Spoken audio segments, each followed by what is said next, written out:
nagpakitang gilas ng coffee.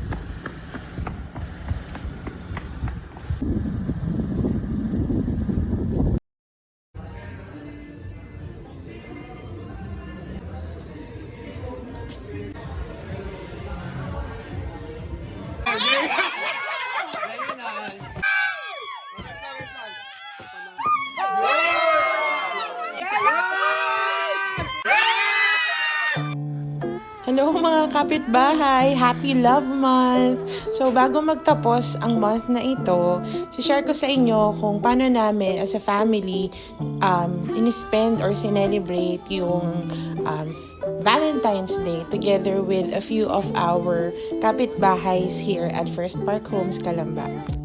Ang siyang punong abala po talaga nito ay syempre ang ating RJ Pertuito na talaga naman na hindi yan napapagod sa kaayos ng kung ano-anong event na pwede nating ganapin dito sa First. So for the Valentine's Day, it's just a very intimate celebration among us yung mga kaibigan natin dito sa First Park Homes.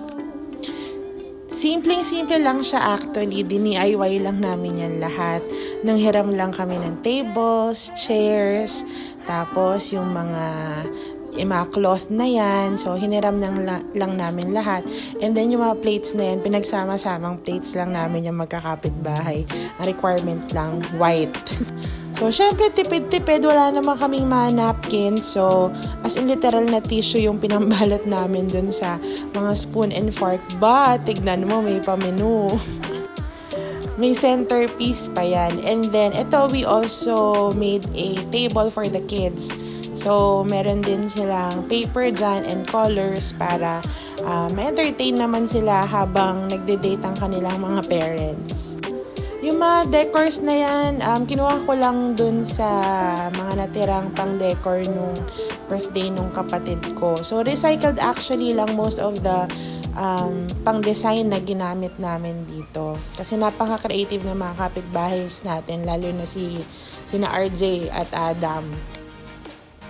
Actually, first time to na meron kaming ganap na hindi umulan eh. Tapos ito, bigay rin ng kapitbahay natin sina Gab and Jen. Thank you so much sa pa-Valentine's.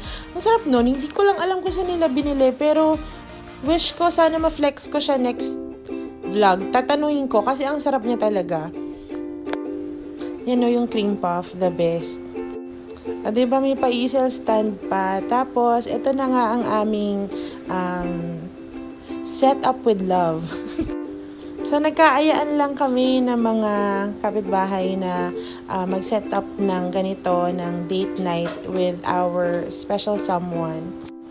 And yung mga bagets din, syempre, mamaya makikita nyo may baby pa kaming kasama.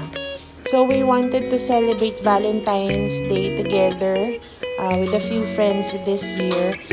Para lang maiba naman, diba? Kasi it's a celebration of love. So, since it's a date night, so we were required by our punong abala na mag-semi-formal.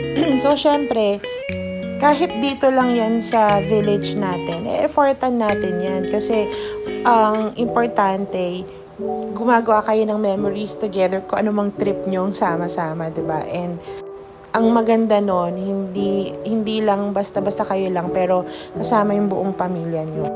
Actually, ito talaga, aside from being the punong abala, sila RJ and Adam din yung nagluto ng food. As in, the best. Favorite ko talaga yung pancit canton at kare-kare, luto ni Adam and RJ yun. And then, syempre, since it's Valentine's Day, hindi papahuli ang anak ko. O, diba, may pa-flower si Ate Mika niya. At syempre, hindi mawawala ang katuwaan. Thank you, Mayor. Thank you pa. Salamat. Kain. Mag-enjoy kayo, ha? Ilabas yung mga anak. Inigay mo na kay Ate Sheila yung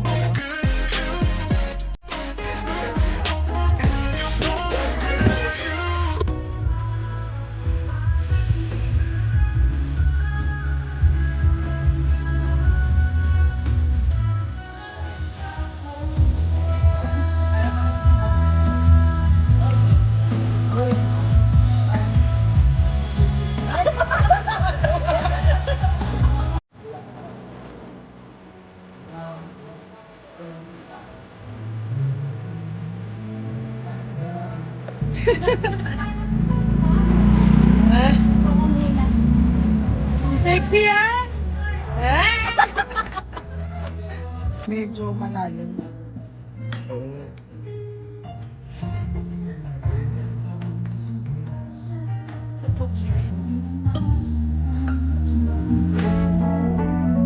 Gano?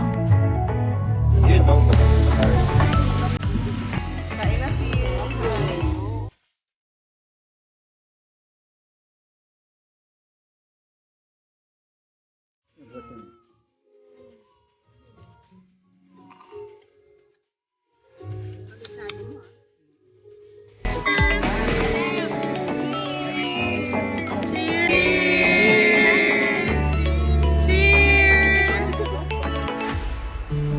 This is definitely one of the most memorable Valentine's Day I've ever had in my entire life. Seryoso yun. Kaya maraming salamat sa inyo for making this year special. Kaya cheers to more celebrations and ordinary days with you, because what matters most is for us to really appreciate even the simplest things in life. Just like this moment right here.